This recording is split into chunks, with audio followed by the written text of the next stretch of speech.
Okay, this is still part of the training for the part of phase one where we are screening the client. We went through the potential deal stoppers. We have had expectation conversations with the client, and you've collected some information, and now we're going to fill in the rest of the form once we feel like we have a viable um, project in hand. So we're going to continue to go down the line. The first one is, what is your revenue cycle or revenue sources? What we mean by that is, do they have a business where there is seasonality to it? Do they have a business where there's a Christmas season that does a lot better than the rest of the year? Or is it up and down? Is it a car wash where in the wintertime it dies off and the summertime it goes up? Or self-storage, it goes up and down. So we want to recognize that and log it here as to the revenue cyclical cycle. And so we have a pretty good understanding of highs and lows um, of the project. The next one is, do you have any customer concentrations?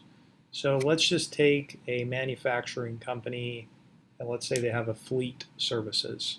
Um, we would want to know if they have contracts with a particular company that maybe takes up 40 or 50% of their revenue for the year. That would be really important to know who it is, XYZ company, and that they take 30 or 35%. Reason why that's a big deal is if that company files bankruptcy, that obviously is going to have a huge impact on their company. Next in line, how many locations do you have? We want to understand if this is a multiple location company, 2 or 3 locations. The more they have, the larger they are, the more risk they could possibly have. So we just want to understand how many there are. It could also show us their viability as well. How will they take title? So when someone actually buys a property, they're going to take title as a could be a limited liability company, could be as an individual, could be a corp, but we want to know when they close, what is the LLC name or company name that they will close in. They want to know if this is new, yes or no. And then we want to know, is there any restrictions in the entity documents, like the operating agreement or the corp documents that state what they can or can't do. Is there only one person, or does everybody have to sign? So we want to know, what are the details of that. Do they have a trust? Yes or no. And is there any specific things about the trust that we need to know?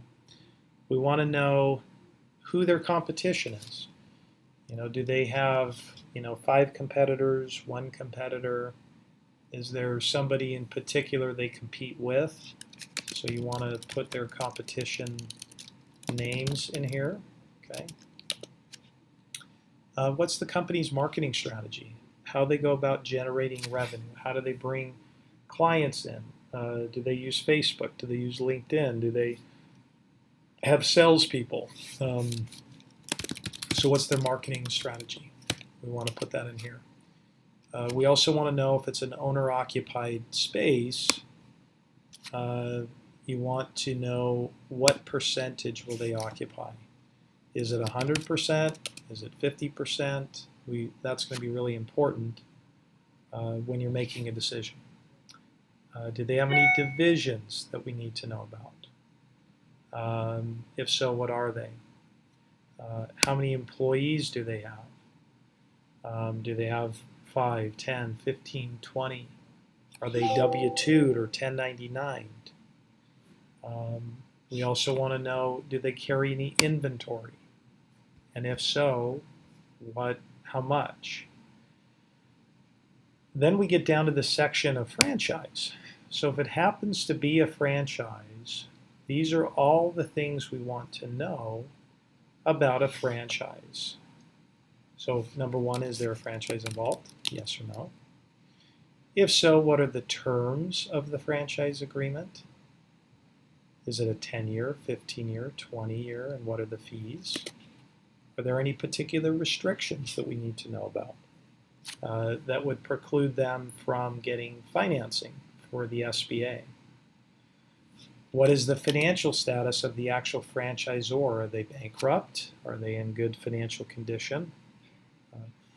That will really be helpful to know here. So we want to ask that. What are the provisions of the franchise if they foreclose?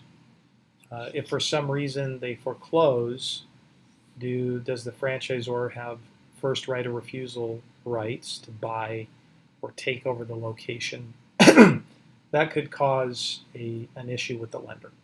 So we just want to know that up front. What are the franchise fees that they charge? It's important to know. Do they actually have a franchise agreement signed?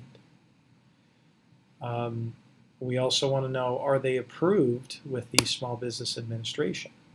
We want to confirm that, which over here you can go to the franchise registry to identify that. Are there any default provisions in the agreement that would cause them to be in default? Who owns the actual cash flow that comes in of the company? Is it the franchisee or the franchisor? That'll be important to know. Medical, do they have any practice violations? If it's a medical company, we want to know if they have any violations in the past.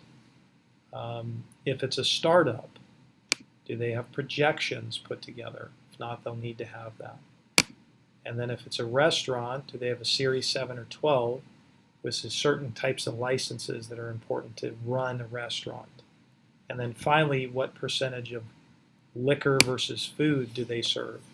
Some lenders don't like an overabundance of liquor served, obviously, because that can be a higher risk proposition. So again, these are the additional questions just to know specifically about the business. And this is a education video by Integrity Capital.